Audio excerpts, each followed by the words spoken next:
Hi and welcome to Blogging Heads. I'm Gabriel Arana and I'm subbing for Sarah Posner, who's on vacation this week. My guest today is Sarah Senk, a professor at the University of Hartford who specializes in trauma studies.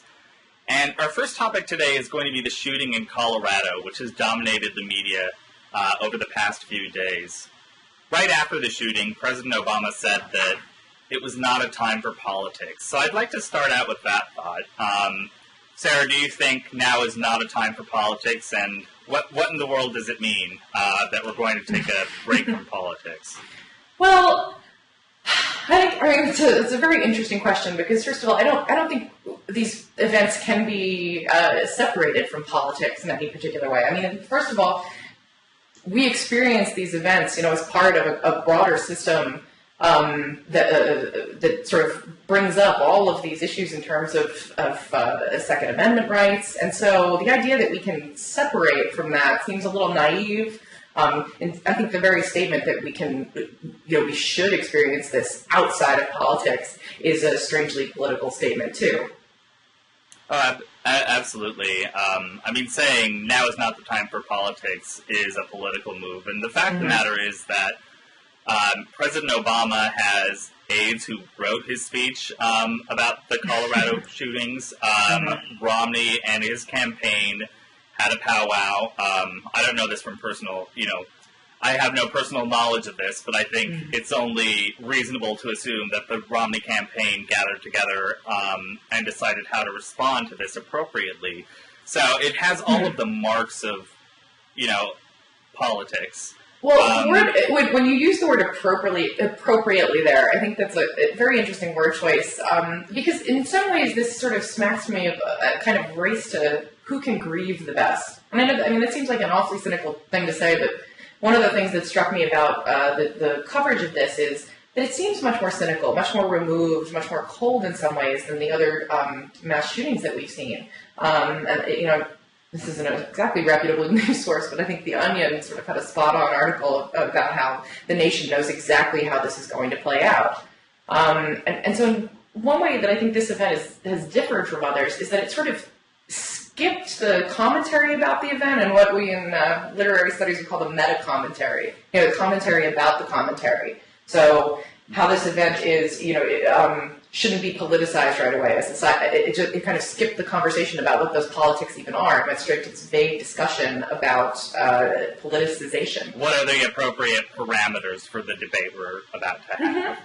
Yeah, exactly. What are you asking? What are the appropriate parameters? No, I'm saying that's the question that, in this particular instance, the media and the chattering classes started discussing. Even before we started talking about the event, we started, discussing what the terms of this debate we're about to have are. Which in a way is odd because they're always sort of the same. Yes. Precisely. Well, in talking about the term, it strangely ignores the issue at hand, but also sort of brings it up right away. Because when people say, don't politicize it, the first thing that pops into my mind, at least, is a discussion about gun control. Mm-hmm. Yeah, and also, if I think the idea behind the let's not politicize this is a bit odd because it seems that what people are saying is that politics is in one sphere, and that's where you play games. But when something serious happens, it's time to grow up and put the games aside for a while. And really, I think that it trivializes politics because politics, determines how politics and the outcome of the political process is what determines how people live their lives in this country. So, I don't think that politics should be removed from personal events, like the shootings in Colorado. I think that there are obvious policy implications for what happened in Colorado. I'm not saying precisely. Well, I think what you're touching on there too is the way that politics has been kind of appropriated here as a bad word. That it's like a supplementary thing that you add on to tragedy, as opposed to something that produces and follows from tragedy and is integral in that kind of event. Yeah, I think that's right. And I also think, politics is a lens through which, we understand tragedies like this. I mean, when we're asking questions about what is it about our culture that leads to events like this, could our gun laws, could changing the gun culture and passing certain gun regulations have prevented this tragedy? I think in this instance, it seems that, even if there were stricter gun regulations, that, this guy made a bomb. So, it seems that he would have attacked, he would have had the means to attack people, whether or not he did it with a gun. But, in the office we were having a discussion about, because I brought up the point that, gun control wouldn't have necessarily stopped him.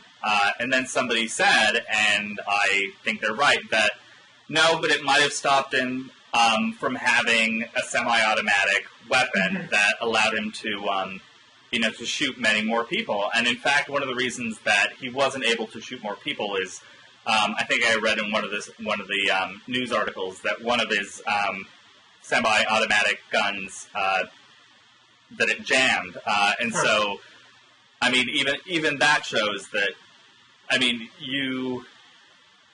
Perhaps it wouldn't be possible to stop all shootings, but, the scale of the damage would be limited by gun control.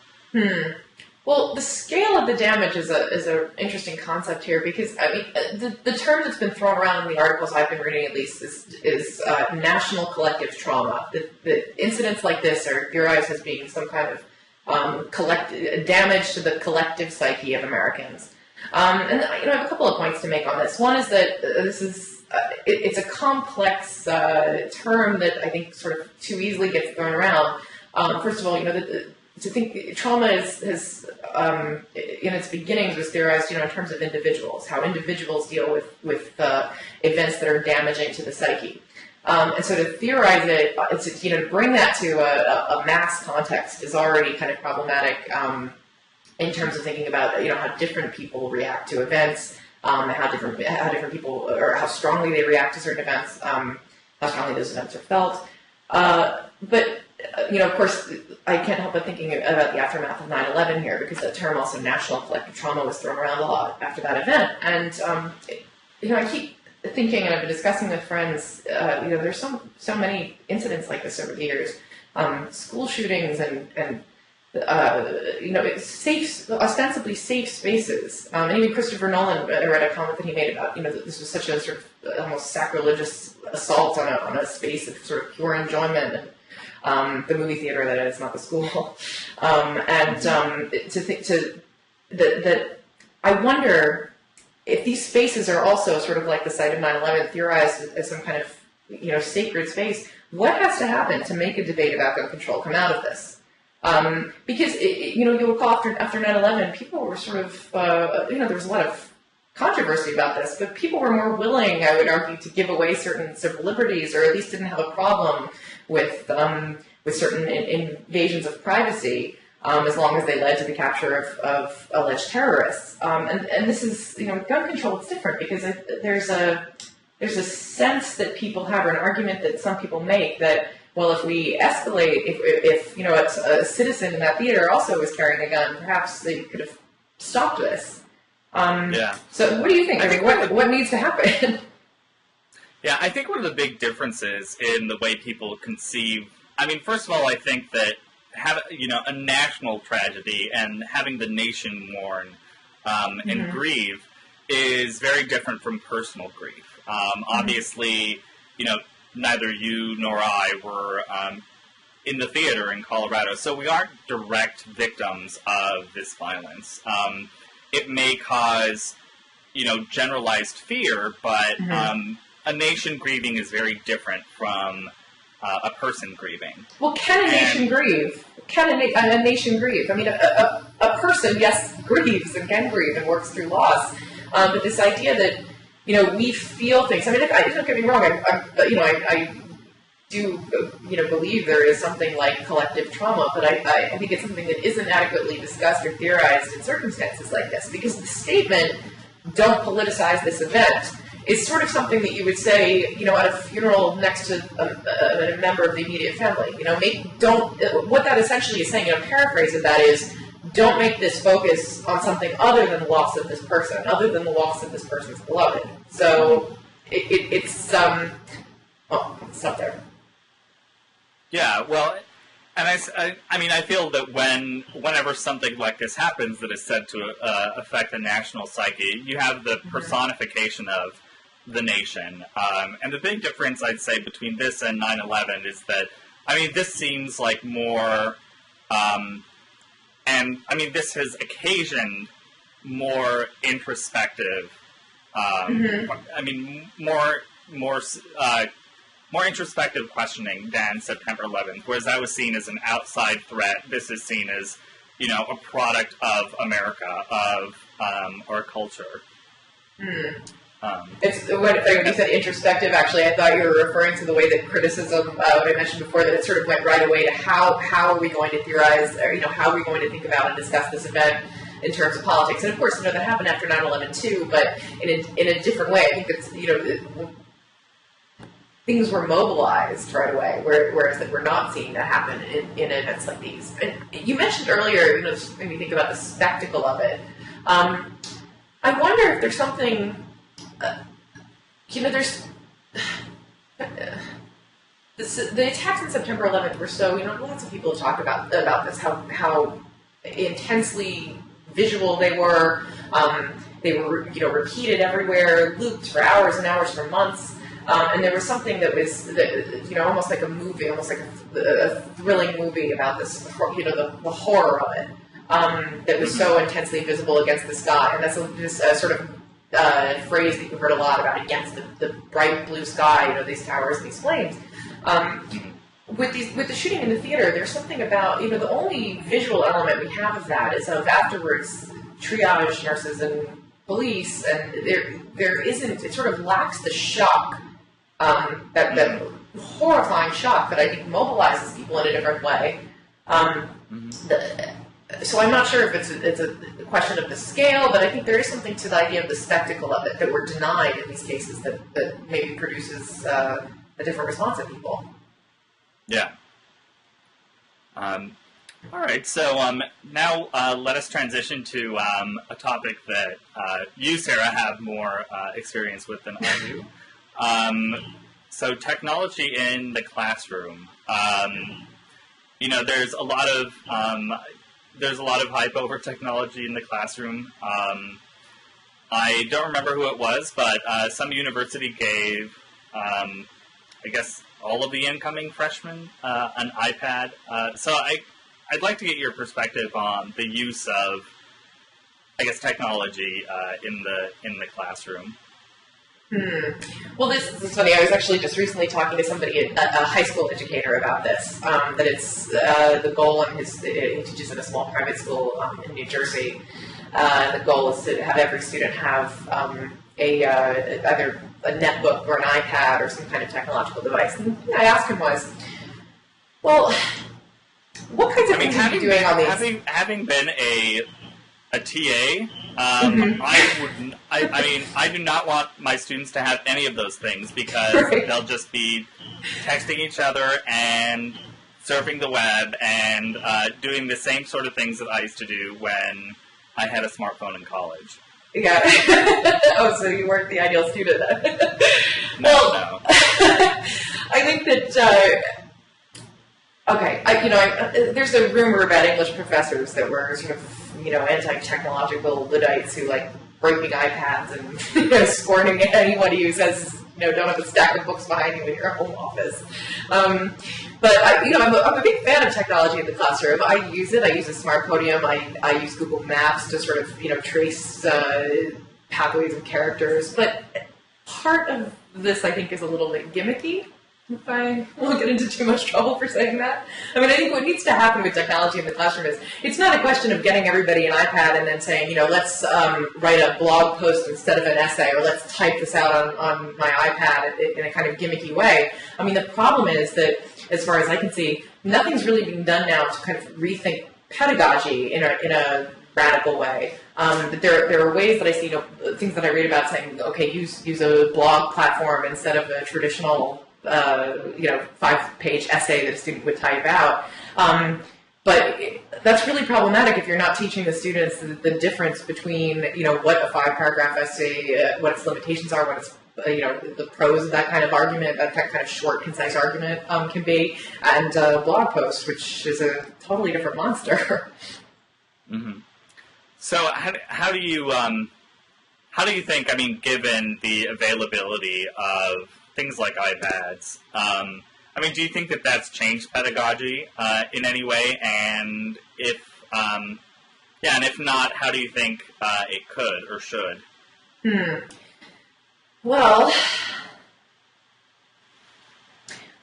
so to go back to what you said before, having these kinds of things in the classroom, they're not going away. And it changes pedagogy in that sense because people in the classroom have to be much more vigilant, probably in the way that I imagine school teachers are vigilant. But I think college was a little later to catch up, that you actually have to go around sort of police students and make sure they're not texting and actually learning in your seminar. On the other hand, I think that, it is sort of, it's not a good thing to completely, resist the sea change in what's available in the classroom. I think that there are benefits to learning in, I guess, what I would call a traditional way.